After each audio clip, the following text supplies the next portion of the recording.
Hola, ahora vamos a seguir entonces para ya finalizar con los trastornos del grupo B, con el trastorno de la personalidad emocionalmente inestable o fronterizo o borderline, como lo conocemos por el DSM. El término de trastorno de la personalidad emocionalmente inestable proviene de la CIE, ese es el término con el que se encuentra en la clasificación internacional de enfermedades. Y a mi juicio es bastante ilustrador de lo que es este trastorno de la personalidad. Sin embargo, el que está más ampliamente difundido es el concepto de límite o fronterizo, así que, o borderline por su nombre en inglés. Entonces, hace referencia exactamente al mismo trastorno de la personalidad emocionalmente inestable, límite, fronterizo o borderline. Límite, fronterizo y borderline pues son exactamente lo mismo, habla de un estado de frontera.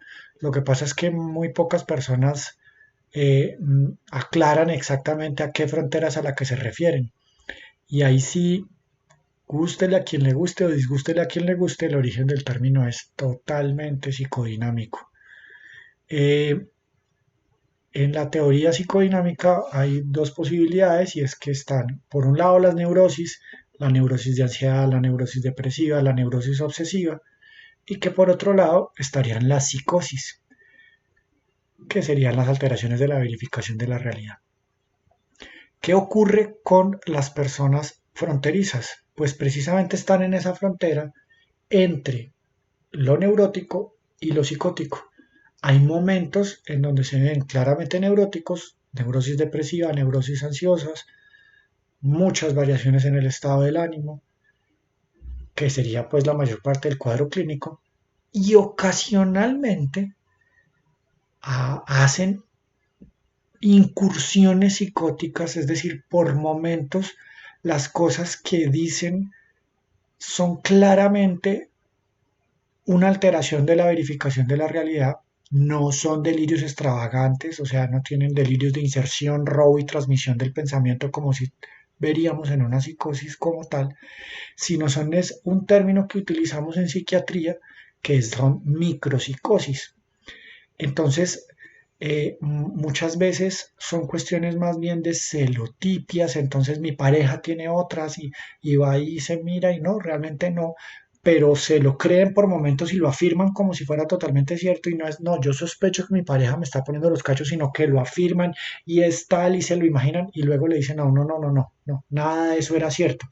Entonces, como ven, se salió de la prueba de realidad, pero relativamente rápido vuelven a la prueba de realidad. Lo que pasa es que suelen ser cuadros muy aparatosos. Entonces, de ahí es de donde viene el término, que están en la frontera entre la neurosis y la psicosis. Ocasionalmente se ven con micropsicosis y la mayor parte del tiempo están en un estado emocional bastante alterado. Pero como lo que predomina son esa variabilidad en los estados de ánimo, como vamos a ver, la CIE lo llama es trastorno de la personalidad emocionalmente inestable. Con ese es el código con el que lo vamos a encontrar, pero son el mismo trastorno. Entonces estas personas ahí como nos muestra esa imagen viven de verdad en el límite, viven y viven además unas vidas de una carga emocional supremamente extrema, como vamos a ver ahorita que miremos los criterios. Es un diagnóstico más frecuente en mujeres, pero también se hace ocasionalmente en varones. Se cree que es alrededor del 2% de la población general. Cuando vamos a poblaciones clínicas, sobre todo en servicios hospitalarios en donde se atienden pacientes con intentos de suicidio, es uno de los trastornos de personalidad más frecuente. O sea, ahí sí se lleva a todos los otros en prevalencia cuando se toma una muestra clínica de esas características, precisamente por lo aparatoso que suelen ser los cuadros. Y definitivamente la adversidad familiar por sobre todo, y en algunos casos la adversidad social también, pero sobre todo la adversidad familiar, es un factor fundamental en la génesis y en el mantenimiento del funcionamiento fronterizo de la personalidad, y por eso vamos a volver por ello hacia el final. Entrando en qué nos dice el DSM, pues el DSM nos dice que es un patrón dominante, miren, ahí está, inestabilidad en las relaciones interpersonales, inestabilidad en la autoimagen e inestabilidad en el estado emocional. Esas tres dimensiones de inestabilidad son características. Junto con el trastorno sociopático de la personalidad, vivido el tema de que pues no controlan los impulsos de ir a hacerle daño a los demás, incluyendo a los psicópatas, pero acuérdense que finalmente ellos de alguna manera controlan el cuándo y cómo lo hacen. Les puedo garantizar que este sí que tiene el mayor descontrol de impulsos de finalmente de todos los trastornos de la personalidad. El mayor descontrol de impulsos de los trastornos de la personalidad. Y se diagnostica en la edad adulta, pero de hecho, la clínica en donde yo trabajo tiene unidad de psiquiatría infantil y yo veo que los psiquiatras infantiles dicen, no, pues le pongo trastorno de la conducta porque toca, pero claramente ya cumpliría con todos los criterios para un trastorno fronterizo de la personalidad y la chica tiene a veces 14, 15 años. Y se debe manifestar al menos por 5 o más de los siguientes. Este es el que tiene más descriptores de todos los trastornos de la personalidad y que son estos: intolerancia al abandono real o imaginado, muy importante eso, patrón de relaciones interpersonales inestables, intensas, entonces consiguen una pareja relativamente rápido y ya dicen que la aman como si fuese el mayor amor de su vida o que este es mi mejor amigo y rápidamente pasan de, es ahí sí como dice el dicho famoso, te suben como palmera y te bajan como coco, entonces hoy eres la mejor pareja, pero mañana eres la peor pareja, ahí están los extremos entre la idealización y la devaluación.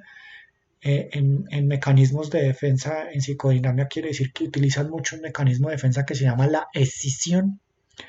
Tienen una alteración de la identidad, es decir, ahorita vamos a ver, ojalá logremos salir con una aproximación al comprender por qué esa alteración de la identidad, pero eh, tienen una estructura de su yo que es muy compleja, que un autor, Kohut, describió alguna vez como el yo de un fronterizo es como las piezas de un rompecabezas flotando sobre una piscina.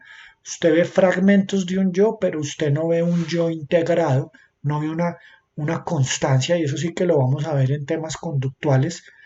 Entonces, tienen impulsividad, ya los habíamos dicho, en al menos dos áreas con potencial nocivo: gastos excesivos, conductas sexuales de riesgo, uso de sustancias psicoactivas, conducción temeraria, entonces cogen la moto, cogen el carro a manejar con mucho riesgo.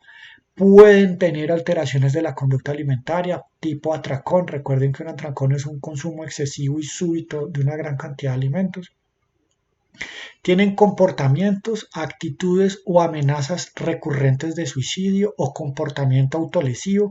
Entonces pueden tener las autolesiones no letales, o como se conocen por su anglicismo el cutting, y tienen con mucha frecuencia intentos de suicidio y desde ya les insisto, suicidios consumados, que es lo que muchas veces los médicos de urgencias tienden a soslayar como si no pasara.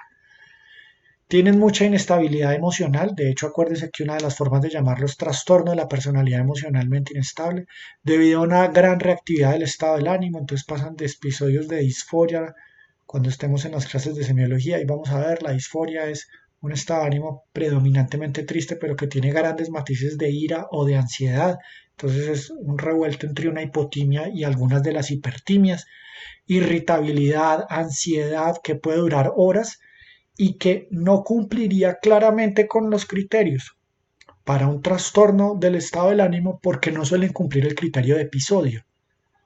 ¿A qué vamos? Compárelo con un episodio depresivo. Un episodio depresivo es un ánimo persistentemente bajo pero que dura al menos 2 semanas. En ellos las variaciones suelen ser ultradianas.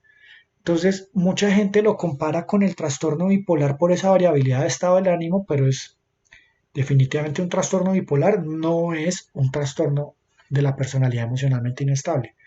Sin dejar de lado, desde ya también mencionando, que hay pacientes con trastorno bipolar que además tienen trastorno de la personalidad emocionalmente inestable. Este que sigue sí que es crítico porque yo creo que en psiquiatría nada es patognomónico. Pero si a uno le dijeran, venga, ¿qué es lo más patognomónico de los fronterizos? Uno tendería a pensar que la impulsividad. Y yo casi que les podría apostar que es la sensación crónica de vacío, que está en relación con el criterio de alteración de la sensación de la identidad. Ahorita vamos a ver por qué. Tienen una variabilidad de los estados de ánimo que puede incluir el enfado, la rabia inapropiada, intensa y dificultad para controlar esa ira. Tienen ideas del núcleo del daño que pueden ser transitorias, transitorio en cuanto a que podrían parecer delirantes relacionadas con el estrés o con síntomas disociativos graves, porque precisamente por esa difusión de la identidad del yo de estas personas son muy propensos a hacer amnesias disociativas y eso que antes se denominaba trastorno de la personalidad múltiple, en la inmensa mayoría de los casos usted ve y esas personas cumplían criterios era para un trastorno de la personalidad emocionalmente inestable y por eso esos episodios disociativos. Eso de los trastornos disociativos es un capítulo supremamente interesante de la psiquiatría. A veces no le prestamos suficiente atención, escapa pues a toda la descripción que podemos hacer, pero es muy importante que amnesia disociativa, fuga disociativa, eh, los estados de trance, posesión, todo están vistos acá en estados disociativos y se ven con muchísima frecuencia en personas con trastorno de la personalidad emocionalmente inestable por el tema de la alteración de la identidad. Bueno, no los puse, pero están los criterios de exclusión, ¿cierto? La persona, esto no puede ser debido a una condición médica no psiquiátrica, no puede ser explicado mejor por otro trastorno mental. Debemos esperar a los 18 años para diagnosticarlo, aunque hay ocasiones en donde está tan marcado en la adolescencia que uno ve que se usa. Esos son los criterios adicionales. ¿Por qué dejamos el trastorno de la personalidad emocionalmente inestable aparte? Porque miren, saber que existen los trastornos de la personalidad del grupo A es importante para un médico general, que los conozca, que sepan, pero si prestaron atención a la charla que tuvimos, la probabilidad de que los tengan que ver es muy baja. O si los van a ver cuando la mamá los lleva a la oreja a pedirle el favor, que si es tan amable y se los remite para psiquiatría, y con la descripción ustedes van a decir, bueno, no me acuerdo si esto es un esquizoide, un paranoide o un esquizotípico, pero esto es un trastorno de la personalidad de los aislados, yo no le veo psicosis por ningún lado, si puedo, si la omnipresente EPS lo permite, entonces le pido los estudios y si no, pues entonces me tocará pues mandarlo a psiquiatría sin estudios y ahí miraremos. Pero ya, ¿sí? Rara vez consultan al servicio de urgencias, no quiere decir que no se pueda presentar por alguna razón diferente, pero es muy poco probable que a usted le toque ver un trastorno de la personalidad del grupo A en los servicios de urgencias. La sociopatía hay que conocerla como seres humanos, entre otras para aprender a protegernos, y no hablo de violencia, sino aprender a guardar distancia y a reconocer a estas personas.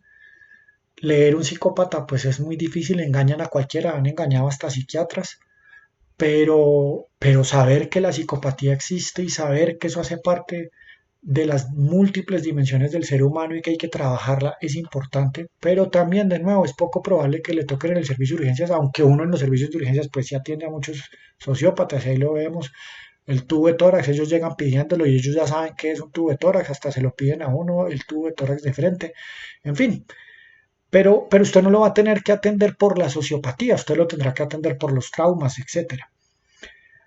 El histriónico y el narciso, bueno, de alguna manera aprender a reconocerlos, aprender que detrás de ellos hay sufrimiento, si vieron, más que cualquier otra cosa que le puedan mover a uno, pero hasta ahí. Puede que se le presenten en urgencias a algunas personas histriónicas, a veces hacen intentos de suicidio, no con la frecuencia que los hacen esto. Los narcisos pueden tener crisis a veces muy de depresión, de ansiedad y consultan más por la depresión, entonces usted ahí va a ser más importante que se pesque la depresión y finalmente lo va a tener que remitir por la depresión,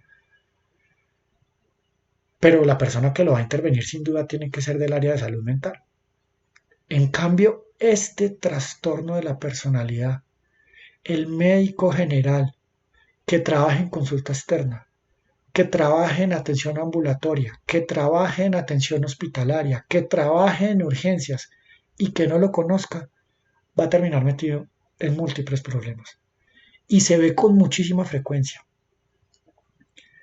Hay tasas que hablan de que los trastornos de la personalidad emocionalmente inestable solos son responsables de alrededor del 20% de las consultas que tienen que ver con un intento de suicidio.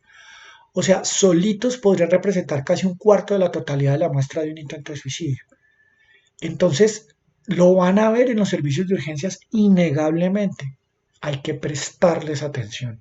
Hay que estar preparados a detectarlos, ojalá diagnosticarlos, y hay que estar preparados sobre todo para no ir a actuarles una cosa que se llama la contratransferencia, porque probablemente son de los pacientes que más mueven contratransferencia negativa en el equipo de salud. Entonces llegan por autolesiones, las autolesiones no letales, ahí el cutting según el anglicismo, llegan por intento de suicidio, llegan por agresividad, llegan por impulsividad, llegan con episodios de ansiedad intensa, casi pánico, pueden llegar en cuadros psicóticos transitorios, que esas crisis suelen ser de muy corta duración, pero muy aparatosas, muy severas. Y esa es una de las cosas que más le mueve rabia a los médicos de urgencias, porque el paciente o la paciente llega con ese cuadro supremamente aparatoso y a veces súbitamente presenta esas aparentes mejorías, y entonces de alguna manera el médico tiene la sensación, porque hay que decirlo así, y se los digo porque yo también lo viví cuando era médico general, entonces uno tiene la sensación de que el paciente vino como a robarle el turno y que yo con infartos y yo con gestantes y yo con maternas aquí y usted como viniéndome a robar el cuento aquí con estos shows, y se nos olvidan dos cosas fundamentales. Dos datos críticos que les voy a botar ya. Dato número uno. Busque la escala de medición de riesgo autolítico que quiera y todas le van a hablar de si ha habido o no ha habido intentos previos. Hola, y parece que a los médicos se nos olvidara eso. O sea, en algún punto empezamos a pensar que entre más intentos es menos riesgo, entonces como que está más llamando la atención.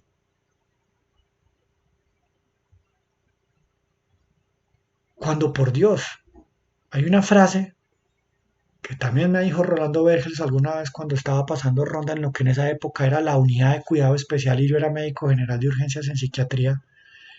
Y claro que es un dicho que utilizan muchos psiquiatras, pero yo se lo escuché por primera vez a él, que el fronterizo jugando con la muerte tarde que temprano la encuentra. Al igual que cualquier persona jugando con la muerte tarde que temprano la va a encontrar por la sencilla razón de que siempre va escalando en la letalidad del método. Cosa que si todo sigue como pareciese que va a seguir y tenemos que llegar al punto de tener que además publicar los videos del seminario de urgencias en psiquiatría que hacemos para los internos, pues ahí publicaremos el video de abordaje del paciente suicida en el servicio de urgencias como en su totalidad. Pero desde ya, no se nos olvide, entre más intentos de suicidio haga una persona, antes más atención hay que prestarle. O sea, ¿en qué momento se nos volvió la idea de que entonces es que está mamando gallo o llamando la atención o fregando? No, entre más intentos de suicidio haga una persona, más grave es la situación y más atención médica requiere. Lo segundo, hasta un 25%, se estima que hasta un 25% de las personas con trastorno fronterizo de la personalidad efectivamente sí se suicidan. O sea, estamos hablando de un cuarto de la población de los fronterizos. Sí, entonces otra persona podría decir, bueno, entonces tres cuartos no. Bueno, sí, pero espantoso. O sea, es que cualquier cosa que pase del 5% es una cosa grave. Entonces, cuando estamos hablando de que hasta un 25% de las personas fronterizas efectivamente sí se terminan matando, es una vaina a la que le tenemos que prestar atención y no podemos caer en ese peligrosísimo término en la medicina que se llama el gesto suicida. Es que fue que no hizo un intento, sino que hizo un gesto. Hágame el favor, partan de la base de que el pensamiento es y será siempre un síntoma. A mí me puede podrir de la ira ver en un examen mental la palabra taquipsiquia, porque es que una taquipsiquia no es una cosa que usted vea, una taquipsiquia es una cosa que el paciente le tiene que contar. Usted lo que puede evidenciar es una taquilalia, pero la taquipsiquia no se puede ni percutir, ni inspeccionar, ni palpar, ni auscultar, que es lo que hacemos casi siempre en salud mental. Entonces, si una cosa no es aprensible por el método semiológico, no es un signo, es un síntoma. Dígame quién nos nombra a los médicos lo suficiente, no lo hacemos los psiquiatras, por Dios, somos los primeros que lo resolvemos con humildad, para saber qué estaba pensando una persona de verdad cuando se tomó unas pastas o hizo lo que hizo. No partan de eso. Eso es la cosa más peligrosa que uno puede hacer en un servicio de urgencias. Así a muchas personas de las áreas administrativas no les agrade esto. Yo sí les tengo que decir cómo se hacen las cosas en un servicio de urgencias. Todo paciente que llegue con una actuación en contra de su salud, usted la debe enfocar como si se tratara de un intento de suicidio. Puede que el concepto de manipulación exista. Yo eso no lo vengo a decir aquí que no. O sea, es posible que una persona si se tome algo o se haga algo, no con la intención de morir, sino con la intención de, por ejemplo, y insisto en este caso, retener a su pareja. Eso es posible que pase. Pero primera pregunta, ¿qué le dice de la salud mental de esa persona el que haya hecho eso? Segunda pregunta, ¿y si no? Mire, todas las personas que llegan a un servicio de urgencias que se querían matar, le dicen a uno, cuando ya se ven allá, cuando ya se ven con la sonda nasogástrica o cuando ya se ven suturándolos, y especialmente cuando usted les dice que los tiene que remitir a una unidad de salud mental o que les va a llamar el psiquiatra del servicio para que se lo valore, la gente dice, no, pero es que yo no me quería matar, yo me quería ir a dormir. No, es que yo no me quería matar, es que yo quería que mi pareja no se fuera. No, es que yo no me quería matar. Claro, porque ya ven lo que se les viene. Entonces, acuérdese que los médicos somos seres humanos y como seres humanos nos equivocamos, pero uno se equivoca en favor del paciente y no en contra del paciente. O sea, usted debe pensar es la peor de las situaciones y no la mejor de las situaciones. O sea, usted lo que debe pensar es, la persona se tomó esto porque la pareja no quería que se le fuera, pues probablemente cuando cogió el impulso y se lo tomó sí se quería morir. Así fuera para que la pareja no se le fuera. Y si esta persona está lo suficientemente mal en el control de impulsos, en el estado emocional, para llegar a hacer eso, para retener a su pareja, es una persona que necesita ayuda. Así usted no esté en el momento capacitado para brindársela. Pero entonces derívelo a donde sí se la van a poder brindar. Esto es tan importante que por eso les digo que probablemente demandaría todo un seminario aparte de lo que es el enfoque del intento de suicidio en los servicios de urgencias. Pero de verdad, saquémonos esos términos tan peligrosos de la cabeza. Uno nunca sabe qué quería hacer una persona cuando de verdad lo pensó. El pensamiento es un síntoma. El único que lo va a saber siempre es el paciente. Lo que él habla es otra cosa. Y uno a veces puede decir, yo no me quiero morir, yo no me quiero morir. Uno ya desafortunadamente porque tiene que creer, entonces hace el trabajo psicoterapéutico hasta donde puede, pero una de las mayores tasas de suicidio se presenta en las semanas posteriores al alta de una atención hospitalaria. O sea, la atención psiquiátrica tampoco es que garantice que no va a haber una actuación autolítica, porque contra la decisión de una persona nadie puede. Y la persona puede literalmente estarle mintiendo a uno y uno tener una gran dificultad para descubrirlo. Eso cuando toca ir a defenderlo ante un juez es muy duro, porque los jueces de alguna manera se imaginan que es que uno sí tiene algún método para meterse en la cabeza el pensamiento y saber, en la cabeza y el pensamiento del paciente y saber qué estaba pensando. No, uno solamente puede decir lo que el paciente dice. Por eso en los exámenes mentales no debemos escribir jamás, no hay ideas autolíticas, eso es una mentira. En los exámenes mentales debemos escribir niega ideas autolíticas. Es totalmente diferente que yo estoy diciendo, durante el examen mental la persona me dijo que no quiere morir y otra cosa muy distinta es lo que puede estar pensando. Entonces aceptemos eso con humildad y atendamos a estas personas y conozcámoslas. Entonces, conozcamos a las personas fronterizas. Este concepto, que es psicodinámico, insisto, psicodinámico, no psicoanalítico, psicodinámico, es una de las maneras de entender a las personas fronterizas. No es la única, pero es una que me permite darles un mensaje que espero llegue al final. Y es que ya venimos diciendo desde el video anterior que los seres humanos, pues somos un ser nuevo, somos un yo, somos un todo. Pensemos en el disco que estaría debajo, que tiene el todo, ¿sí? Quiero que se lo imaginen así. Y que eso lo vamos a llamar por ahora el yo, solo para este ejemplo. Y ese yo, de ese ser nuevo, de alguna manera se construye, y fíjense que desde que vinimos dando la definición de personalidad y cuando explicamos cuál era el componente del carácter, veíamos que el carácter tenía tres momentos y que uno de esos momentos era el momento en donde mi carácter está más definido por lo que mis figuras de apego, especialmente las figuras paternante y maternante, piensan de mí. Entonces ese es un momento muy importante, lo vimos también cuando explicamos el histriónico y el narciso, lo que se espera, el poderme ver en el brillo de los ojos de mis padres o de mis figuras de apego y de mis figuras de cuidado, llámese mis dos mamás o mis dos papás o quienes me crían. Entonces, ese momento yo parto de unas relaciones en donde yo pongo cosas mías en los demás, eso se llama un fenómeno de proyección en la psicodinámica. Y los demás ponen cosas en mí y yo las traigo hacia mi ser y alimento mi ser y aprendo de ellos. Si no les gusta el término, bueno, se llama introyección, pero si no lo quieren llamar así, si lo van a ver desde teoría cognitiva, finalmente por aprendizajes, desde lo conductual, por repetición, finalmente todas las teorías, aunque lo llamen diferente, llegan al mismo concepto y es que uno aprende por imitación y que uno trae también cosas de los demás y emocionalmente uno se alimenta de los demás. Cuando hablábamos de ese estado primitivo en donde cambió la pelvis de la mujer y en donde se dio ese estado, en donde empezamos a crear los pasos en lo que estuvimos durante muchos años, miles de años, en donde nos dedicamos a la caza y a la recolección y no fuimos otra cosa más que nómadas.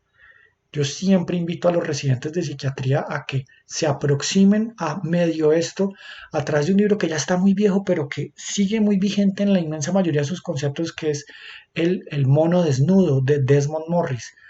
Ahí uno entiende mucho del cerebro humano y de la conducta humana actual, porque a pesar de que, como él mismo en otro libro tiene que se llama El zoológico humano, que también el zoo humano, también se lo recomiendo mucho, somos un primate en todo el sentido de la palabra y nuestro cerebro todavía está en el lapso de muy poco tiempo pasó de ser un cazador-recolector a ser una persona en la civilización. Entonces todavía tenemos ese cerebro que se está tratando de adaptar, porque no es nada de tiempo de la agricultura probablemente en Mesopotamia a hoy a lo que habíamos sido recolectores y cazadores.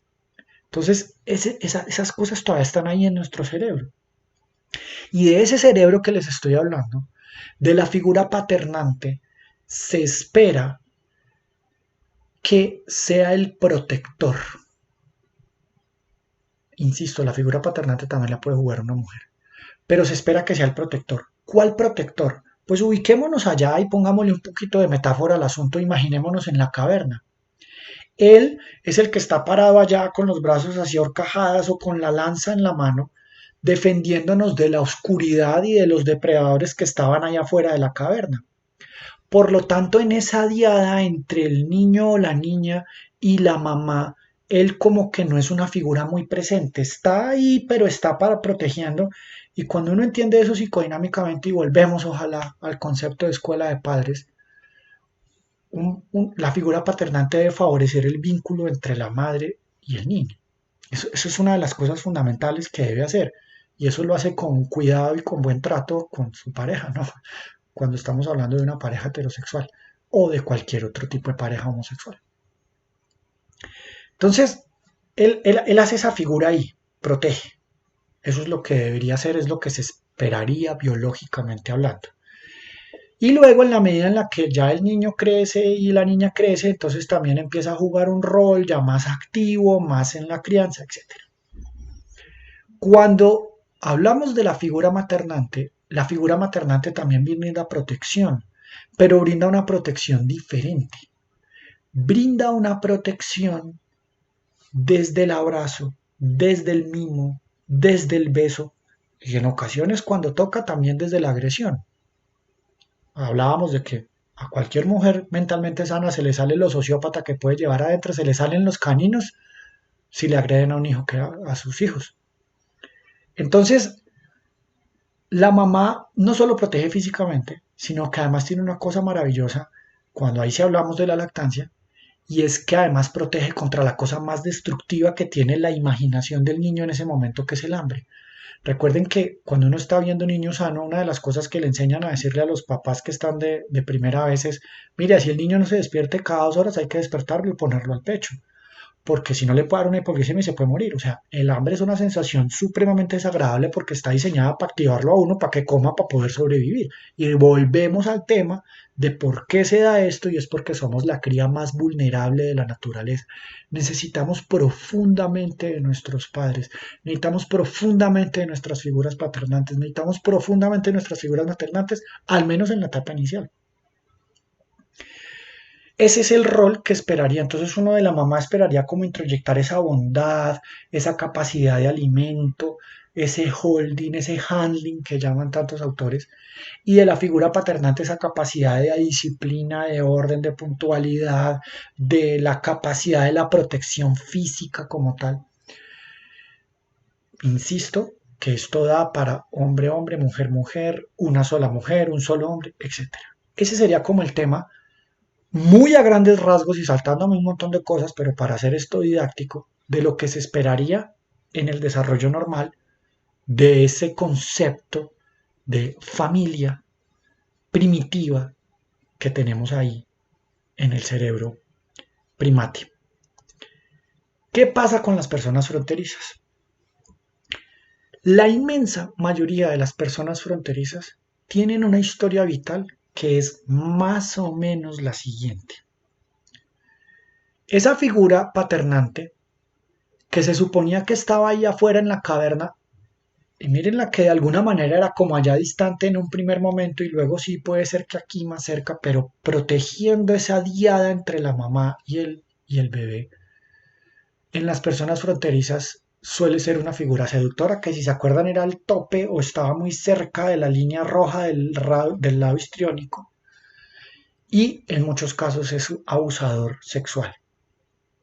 O sea, el que debía ser, comillas, Superman, el que, como dice Abad Paciolins en su hermoso libro del olvido que seremos, que yo creo que todo médico debería leerlo porque finalmente es la historia de un médico que le dejó mucho a este país, de un médico que le dejó mucho a la salud pública, de un médico valiente como se debe ser valiente y que terminó pagando con su vida por esa valentía. Esa es la historia. Entonces se los recomiendo que la lean. Y Abad Paciolins en una parte dice, es como esa sensación que uno tiene a la espalda de su papá, que no le va a pasar nada estando a la espalda de su papá. Como que es ese superhéroe, uno siempre se tiene que imaginar a su padre así, o a su mamá. Resulta que ese que debía ser eso, que debía ser el Superman que me protegía de todo mal, como cuando uno estaba en el colegio y decía, le llamo a mi papá, si usted se porta mal conmigo.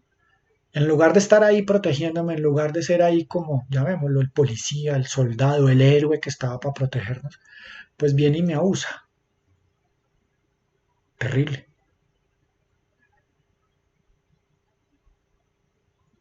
¿Toda persona abusada es fronteriza? No. ¿Y por qué no? Porque en ocasiones esas niñas, y digo niñas, doy el ejemplo por la epidemiología, van a donde su mamá o donde su figura maternante y su figura maternante las defiende. Puede ser que no coja patadas o a puños al tipo, aunque a uno le provocaría humanamente hablándolo, ¿por qué no decirlo?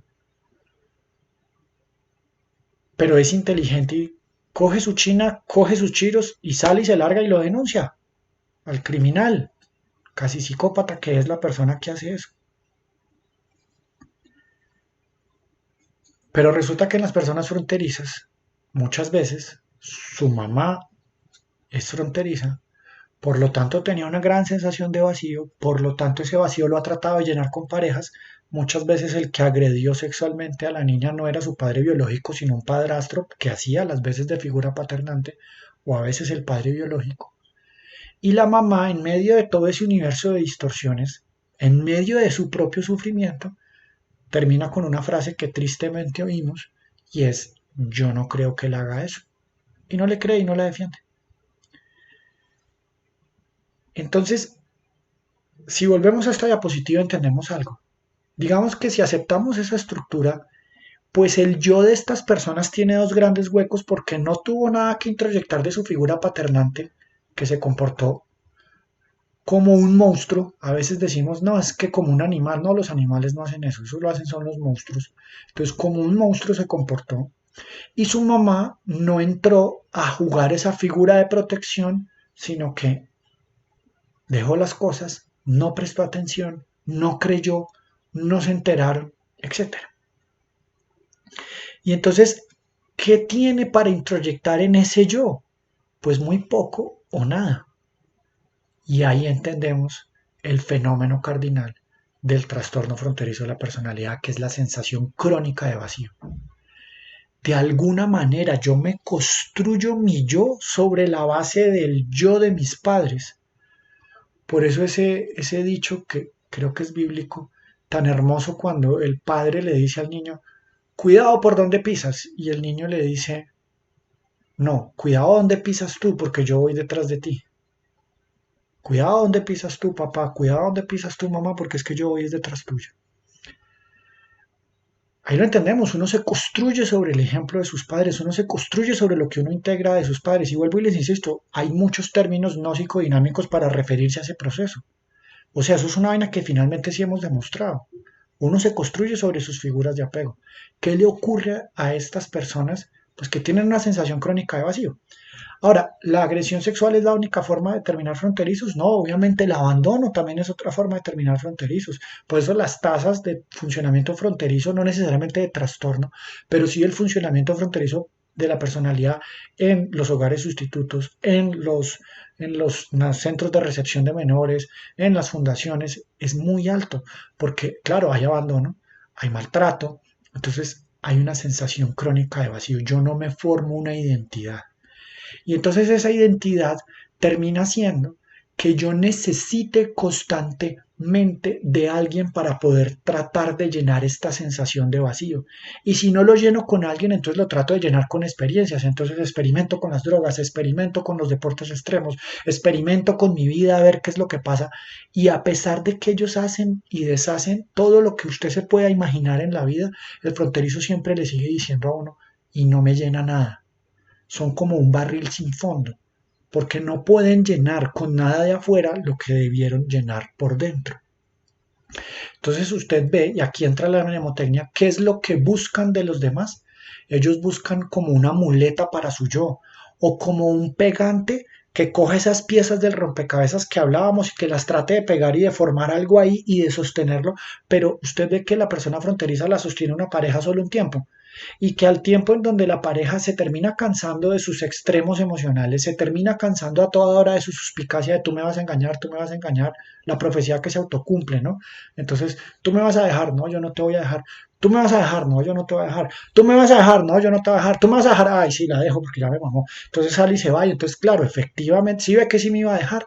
Entonces, es una vaina tan tenaz que solamente están sostenidos y entonces apenas los deja una pareja, viene la crisis y ahí es donde usted como médico del servicio de urgencias yo espero que entienda. Pues si lo único que le daba cohesión a mi yo era esa otra persona y yo vivía mi yo a través del yo de esa persona, pues cuando esa persona me dice que me va, yo prefiero morirme. Y ahí entiende usted por qué es que hacen los intentos de suicidio. Eso no es una pataleta. Eso no es por ir a fregarlo a usted a las 3 de la mañana al servicio de urgencias. Es porque de verdad necesitan la ayuda. Eso hace también que tengan la conducta sexual que tienen, que mucha gente lo ha criticado el término, pero la sexualidad sí es polimorfa. Yo no le voy a poner el otro apellido, pero si la sexualidad sí es polimorfa. ¿Y cómo se ve la sexualidad polimorfa? Entonces, si mi pareja le gustan las cosas medio sádicas, entonces yo me comporto como masoquista. Pero si esta pareja me deja y yo mañana me consiguiera otra pareja y resulta que ahora mi pareja es la que es medio masoquista, entonces yo asumo un rol sádico. O si mi pareja a veces tienen relaciones incluso absolutamente caóticas y tratan de utilizar la sexualidad como esa moneda de tratar de retener a la otra persona, así muchas veces ni la disfruten, porque es una sexualidad que en la inmensa mayoría de los casos, cuando usted ya logra una buena alianza terapéutica con las personas fronterizas y ellos ya se sinceran con usted, le dicen, yo no sé qué es un orgasmo. Yo lo finjo todo el tiempo y yo hago todas las cosas que mi pareja me dice. O sea, la pareja de esa persona dice, no, ella hace todo lo que yo le digo y qué rico y qué disfruto. Pero cuando usted ya mira, ella no sabe lo que es un orgasmo todavía, nunca lo ha disfrutado, entre otras cosas porque muchas veces cuando han tenido el abuso sexual infantil, la sexualidad, les revives toda esa experiencia con esa figura paternante. Entonces, ahí nos hemos hecho una idea de cómo son los fronterizos. Entonces, los mecanismos de defensa que más usan escinden. Entonces, te suben como palmera, te bajan como coco. Son de extremos. Hoy estás conmigo, pero si no, entonces estás totalmente en mi contra. O eres mi amigo o eres mi enemigo. Pero no puede ser que tú me digas a mí cosas malas, porque entonces ya, si algo no te gusta a mí, entonces ya no somos amigos. Lo mismo con las parejas, lo mismo con uno como terapeuta. Entonces, hoy en día eres el mejor psiquiatra, pasado mañana eres el peor psiquiatra.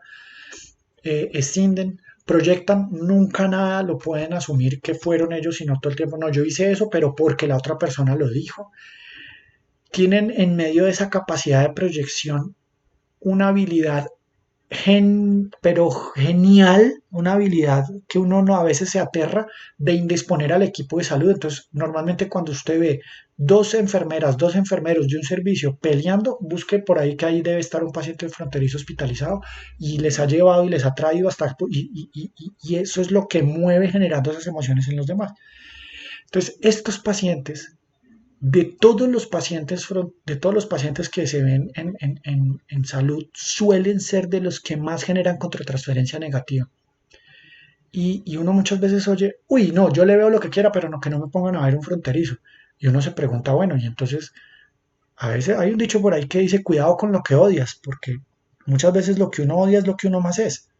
No es sino ver esas cosas, "Ay, yo odio la hipocresía, yo odio", y al ratico están hablando de la otra persona y no se lo sostienen en la cara. Cuidado con lo que odias. Entonces, uno como médico, si uno ve que la contratransferencia con un paciente, por alguna razón, se le está desequilibrando por algo, con un mismo tipo de pacientes, uno sí tiene que entrar a revisarse es uno. ¿Qué es lo que pasa conmigo que estas personas, yo no estoy siendo capaz de entender qué es lo que está pasando con ellos y termino haciéndoles o actuándoles la contratransferencia con mucha rabia, como si fuese una cosa de ellos, cuando en realidad es una cosa que tiene que reflexionar es uno. ¿Por qué? Porque viene lo más importante de esta charla. Casi todo lo que dicen los fronterizos, usted ve fragmentos de verdad y muchas cosas que vienen de su propia disociación, muchas cosas que vienen de su propia angustia, incluso como vimos, cosas medio delirantes, sin ser una psicosis como tal. Acuérdese que son micropsicosis. O sea, dicho mal dicho, como se lo he tenido que escuchar a muchos profesionales de la salud, son todo mentira. Yo no creo que sea así, pero digamos que hay algunas de las cosas que dicen que no son. Pero si hay algo cierto en la vida de un fronterizo, y no es sino que mire su historia de vida, es su sufrimiento. Eso es lo más cierto que tienen los fronterizos. Y si uno estudió medicina por las razones que estudió, uno estudió medicina para ayudar a las personas.